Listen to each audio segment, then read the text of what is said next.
Kenapa?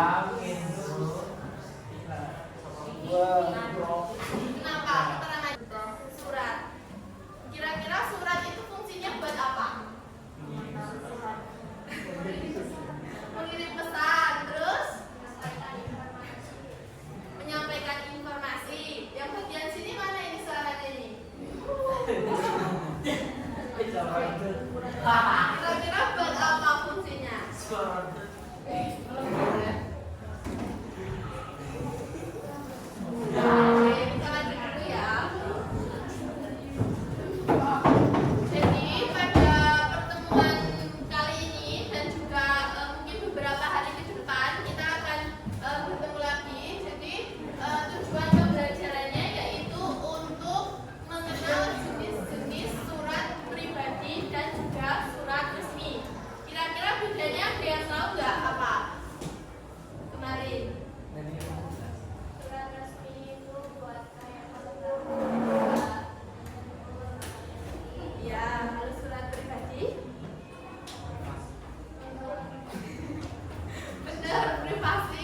Ditujukan kepada siapa biasanya? Orang terdekat. Jadi tujuannya selain itu kita juga memahami struktur atau unsur-unsur dari ciri kebahasaan surat, dan yang terakhir menggunakan kata baku, kata sapaan, dan juga kata ganti dengan tepat. Kelihatan nggak ini? Kira-kira suratnya jenis surat apa yang kanan ini? Surat resmi. Tanda-tandanya gara-gara ada apa kalau surat resmi? Yang bagian atas ini apa?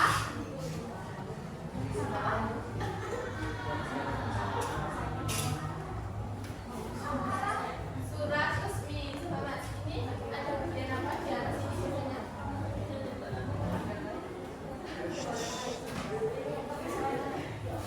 Ini termasuk surat resmi karena di atasnya ini ada ditandai kop surat, betul. Nah, kalau yang ini surat pribadi ditujukan kepada siapa biasanya?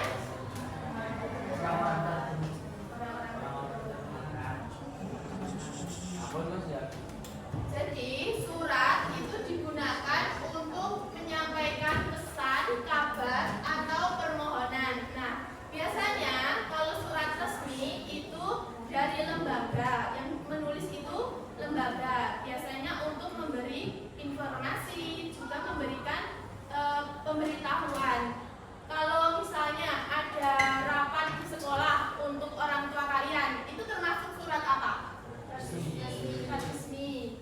Kalau kalian mau ngirim nih ke teman yang jauh, itu termasuk surat pribadi. Terus kalau sekarang itu karena perkembangan teknologi, jadi surat itu tidak hanya dapat ditulis dengan kertas, tetapi juga bisa daring. Biasanya kalian kirim-kiriman surat nggak? Enggak. Kalau kirim pesan WA? Ya, ke siapa? Nah, jadi kalau sekarang itu bisa lewat media sosial atau juga bisa melalui email. Kemudian menulis surat itu tetap harus memperhatikan kebahasaannya. Apalagi kalau kalian itu mau nulis surat resmi. Jadi bahasanya itu harus apa? Bahasanya harus formal. Terus menggunakan kata yang baku. Betul. Nah, ini tadi ya, jenis surat itu ada dua. Ada surat pribadi dan juga surat resmi.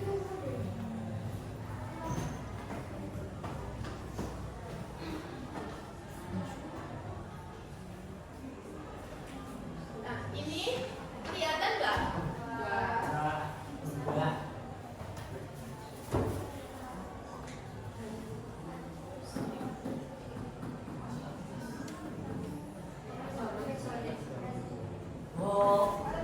Kelihatan?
yang terhormat kepada siapa. Kemudian ini juga ada alamat penerima surat. Jadi kalau kalian menulis surat itu tidak hanya nulis isinya aja, tapi kalian juga harus memperhatikan kepada siapa penerima surat tersebut dan juga alamatnya itu di mana biar jelas. Nanti takutnya salah kirim malah diterima siapa. Dan yang ini nomor 7 kalimat. Iya. Yang cowok-cowok ini kok tidur-tidur ini di mana ini? Apa ya? Nomor 8 ini apa? Bagian apa? Isi surat. Isinya coba ini dibaca. Isi suratnya kira-kira untuk pemberitahuan apa?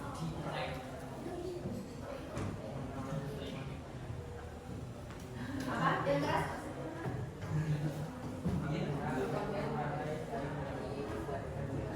Ya. Yang diadakan pada tanggal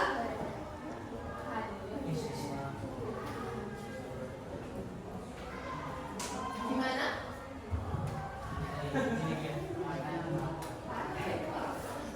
Lalu yang nomor 9 ini isinya apa? Penutup. Karena biasanya jadi pada penutup itu biasanya berisi permohonan, permintaan maaf atau kalimat terima kasih.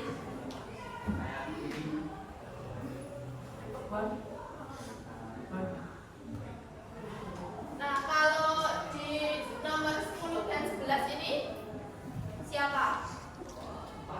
Isinya apa ini? Pengirim atau penerima? Pengirim.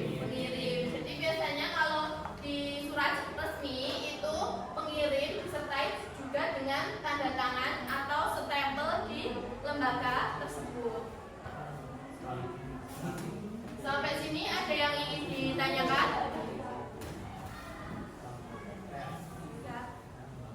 Lanjut ya.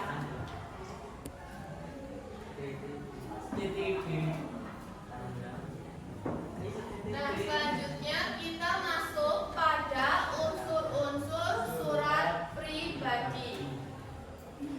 Jadi kalau di unsur surat pribadi itu tidak sekompleks atau seribet di surat resmi. Jadi kalau surat pribadi itu misalnya kalian ingin mengirim ke teman sebangku itu bisa, atau mengirim ke keluarga bisa nggak? Bisa. Kalau itu biasanya juga diawali dengan tempat dan tanggal surat. Jadi di atasnya ini ada tempat dan tanggal surat. Ini dari penerima atau dari pengirim? Pengirim. Betul. Nah, di tujuan suratnya ini ditujukan kepada siapa penerimanya. Misalnya kalau kalian mau bikin surat, kalian mau ngirim ke siapa? Teman. Teman. Ada teman yang jauh? Ada. Di mana?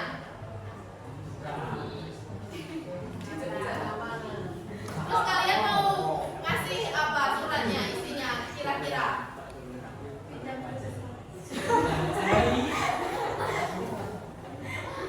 Oh, buta.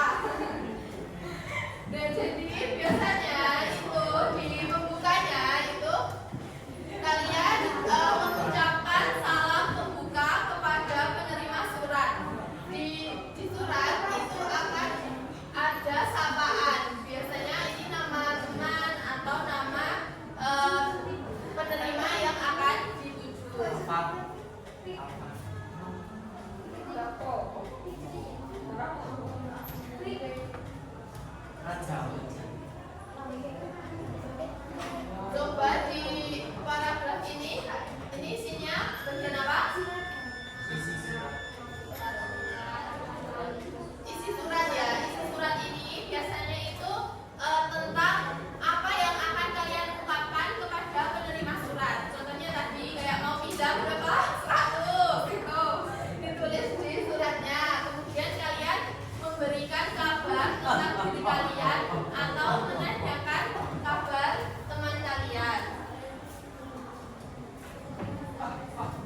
kelompok 1 sampai 6.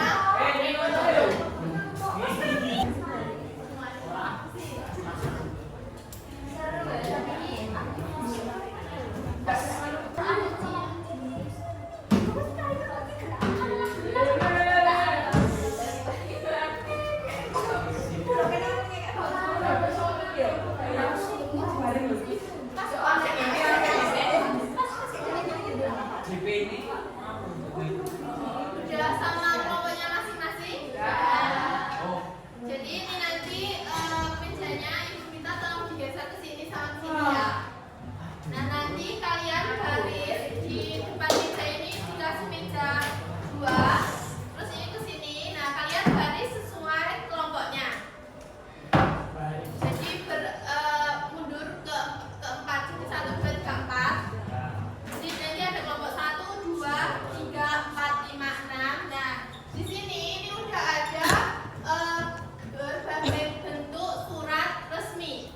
Nah dari surat resmi ini kalian identifikasikan bagian-bagian atau unsur-unsur suratnya. Jadi dengan cara ditempel. Jadi di sini ini udah ada bagian-bagian surat. Kemudian nanti kalian tempelkan. Jadi secara bergantian. Misal garis pertama ambil ini 1. Ini masing-masing kelompok dapat 1.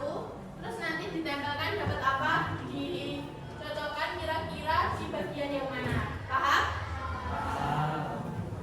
Nanti pakai lem ini kalian tempelkan di kertasnya sini. Kalau keluar dikit nggak apa-apa.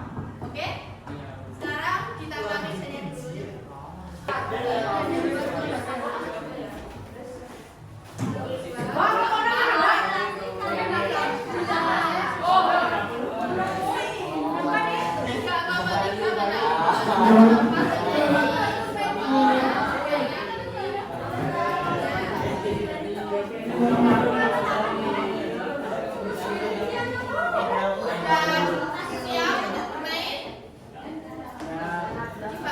Saya bagikan dulu ya, nanti boleh dibuka kalau mau coba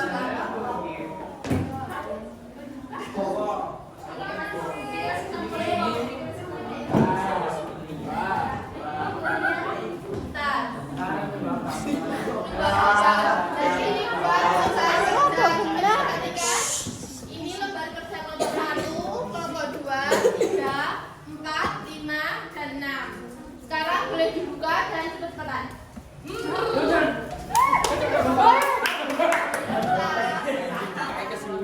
Iya, cepet-cepet kan? Dipasang di sini pakai lem.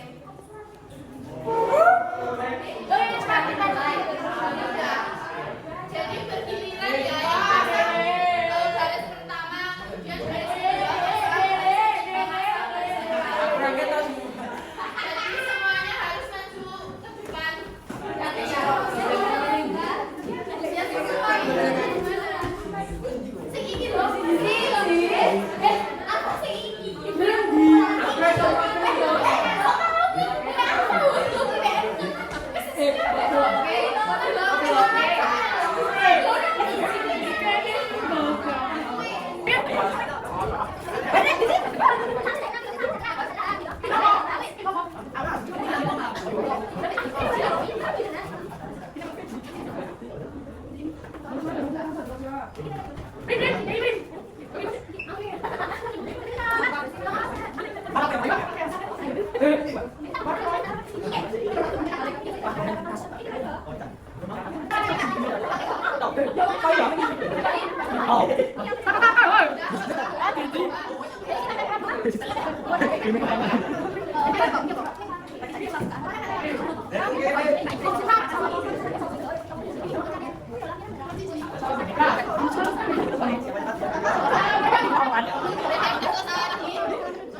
Jadi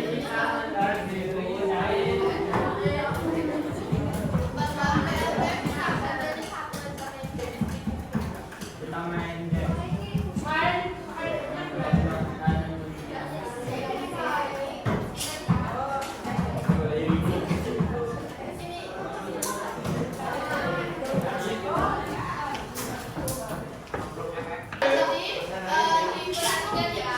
Nanti saat ini Nah, ulangan kok.